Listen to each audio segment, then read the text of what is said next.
12 international teams lined up on the water in Guanabara Bay in the shadows of Sugarloaf Mountain. But when it came to Super Sunday, there was one dominant performance. Rio sets the tempo, and SailGP turns up the pace. For the first time, the world's fastest racing league arrives on Guanabara Bay. Perfect by Outeridge. Canfield is the master on the start. High-speed action and high tension. That is so ridiculous. In one of the world's most electric cities, Martini Grail and her Wabudla Brazil SailGP team want to put on a show for their home crowd. World-class racing, pure Rio rhythm.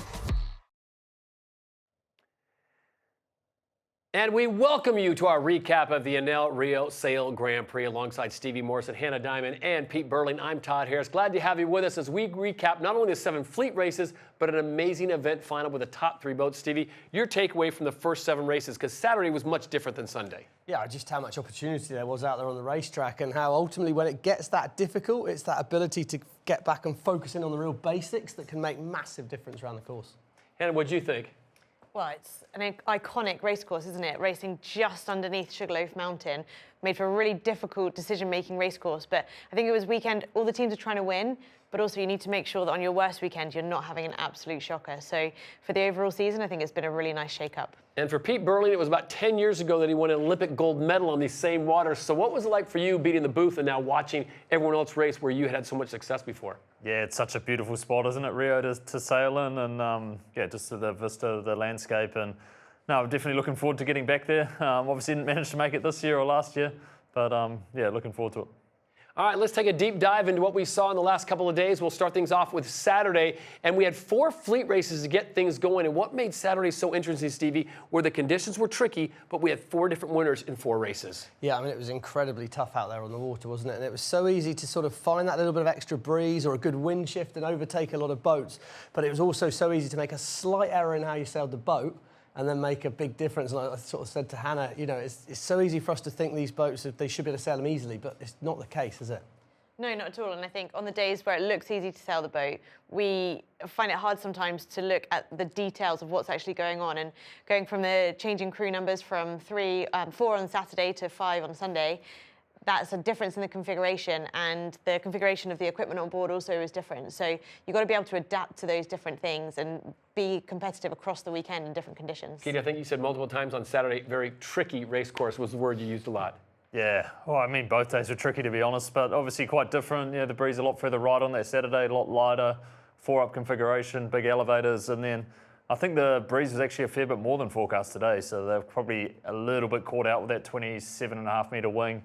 You know, sailing in a little bit of a different configuration to normal, and you know, I think all the sailors out there would say they'd really prefer to have their full 6-up on board for sure in those conditions. Stevie, you had an incident that you pointed out on race number 1 that involved the Bonds Flying Roos. Yeah, no, I just thought it was really interesting to look at what a small difference can make to a race. You know, we're basically looking at here, and what I want to focus in on here right now is we can see off to the right-hand side of our screen over here, we can see the Australians and the Canadians. They're coming down. Canada are actually ahead at this moment in time. They both go for a manoeuvre, basic manoeuvre. They're just turning the boat through the wind. They're just jibing the boat. And at this point, we can just see the Australians keep a little bit more heel, a little bit more flow, and then suddenly up they go. Up they go. They just start moving that bit quicker. They're up and foiling, and then they milk the boat down. They're just trying to get down. You can see they're sort of wearing down. It's almost Samba moment, Todd. Do you know what I mean? They're just sort of snaking it down, keeping loose. But that was then a 6th, turned into a 2nd, just with that slight detail of being able to execute a good jibe. Canada made exactly the same tactical call. Yeah, but they didn't execute the manoeuvre as well, and that was just so costly for them. And Hannah, I think to Stevie's point, and this is something we've seen time and time again from Tom Slingsby, he's able to turn a 7th and 8th into a 5th and a 4th. And that is the difference. I think we've seen so many winners of the different races across this weekend, but also across the season so far. And it's not often the winning of races that makes the difference, unless it's the final.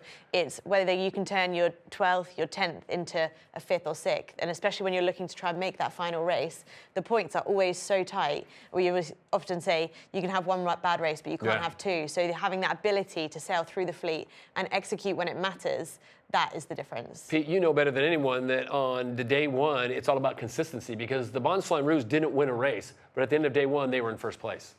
Yeah, you definitely can't win these events on the first day, but you can certainly make your life incredibly hard. So yeah, I think the Australians did a great job.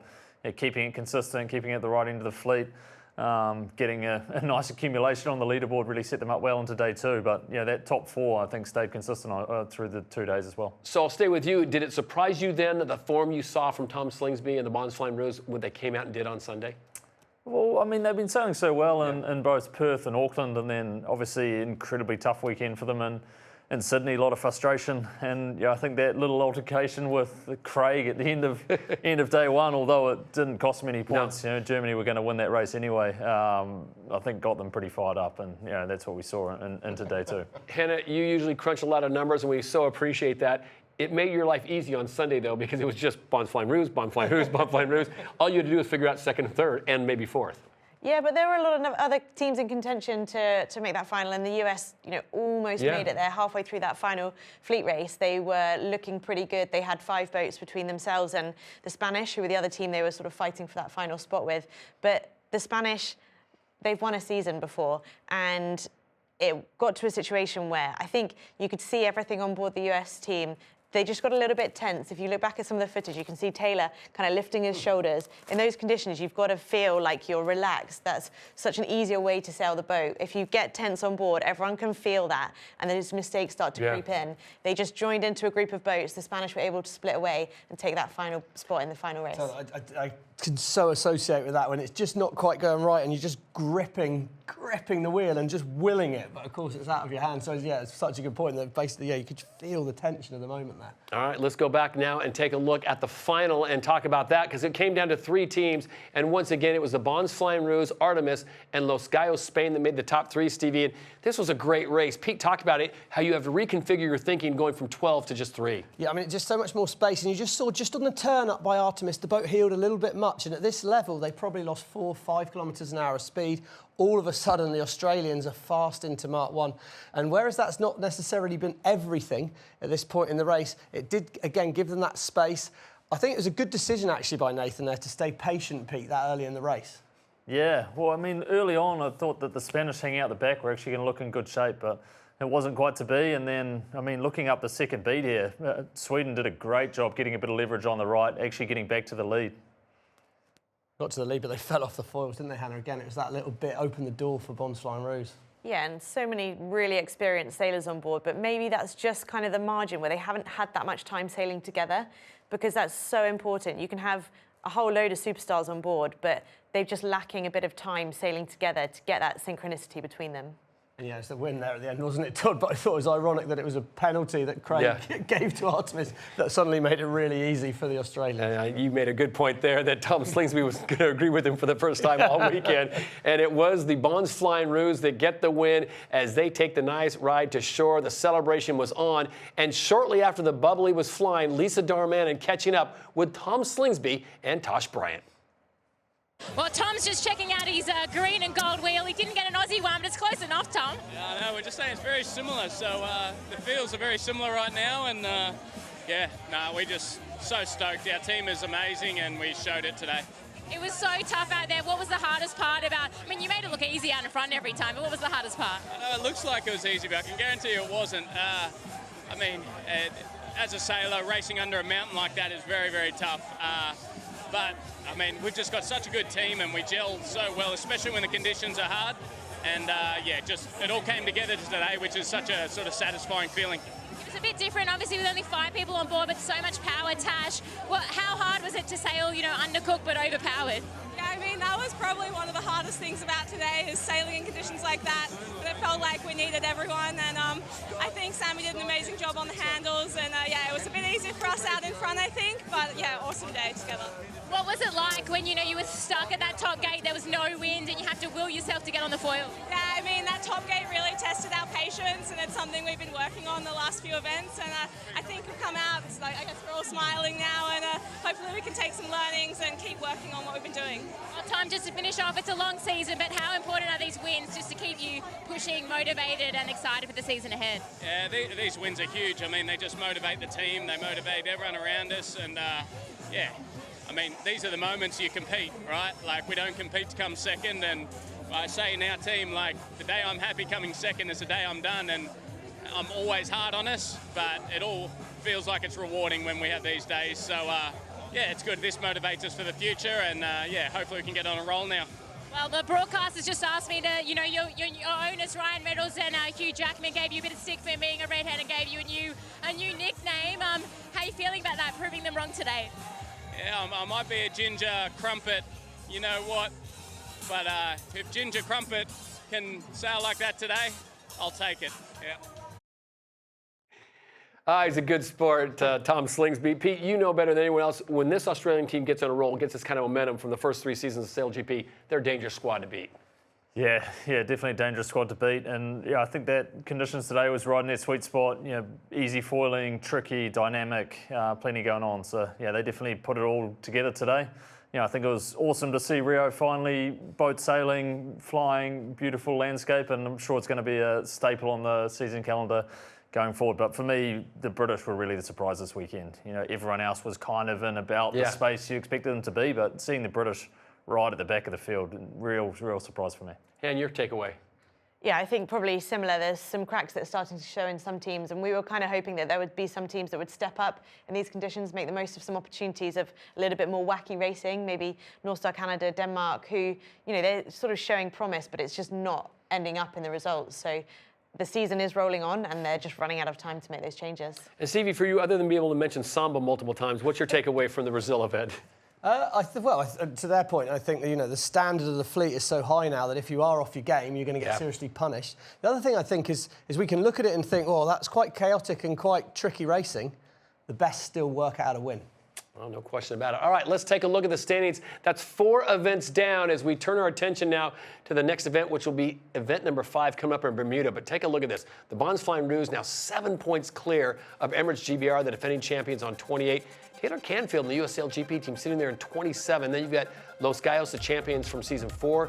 They sit in 4th place. Artemis, the new team, sitting in 5th on 23, even with Content de la Pierre fresh off a black flag here as Craig Mitchell doling out the dangerous punishment. But there it is. And I think that's really your top teams right there.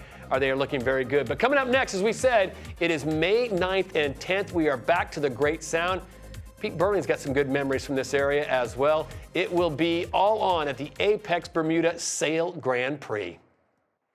All right, so Pete, we'll have the first crack at this. What makes Bermuda so special? Obviously, you won America's Cup there. You've always had success there. It's almost like the ultimate sailing playground. Yeah, I think just that natural amphitheatre and the Great Sound, you know, the colour of the water, that kind of really turquoise, clear blue. And I think everyone's just got so many fond memories. You know, it's really the, I suppose, birthplace of the F50 was Bermuda. So it's, I'm sure everyone's looking forward to getting back racing there. And what do you think? What do you expect? Well, I mean, from one stunning venue to another, I think. That's true. Really reliable breeze there. I think the racing's always really good. Maybe a slightly more open racetrack, not as kind of shifty and tricky as this weekend, so you're going to have to execute really well to win in a venue like Bermuda. And somehow Stevie Morrison will find a way to get the word dark and stormy into our next show when we get to Bermuda. What do you anticipate? Well, I'm seriously hoping it's not going to be dark and stormy when we get there, Todd. That is for sure. I think Hannah's made a really perfect point. It's going to be quite an open track. I think it maybe comes down to the crews are going to need to move slightly away from the data in terms of the handling of the boat, start getting into the detail of, you know, how we make these things go fast. It's going to be about pushing things to the limit. The water's flatter. As I said, the wind's a bit steadier, a little bit less excuse not to be right on the edge. All right, we look forward to it. So we hope you enjoyed our coverage of the Enel Rio Sail Grand Prix. Next up for us, again, May 9th and 10th, it'll be the Apex Group Bermuda Sail Grand Prix. You won't want to miss that. For Stevie Morrison, Hannah Diamond, and Pete Burling, I'm Todd Harris saying so long for now. We'll see you in Bermuda. SailGP makes its spectacular return to Bermuda. They got too high. No!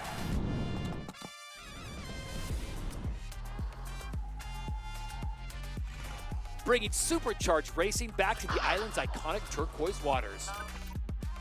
Oh, it's going to be a protest there. That's tight. Set against a breathtaking backdrop, this is a weekend of thrilling sport and unforgettable entertainment you don't want to miss.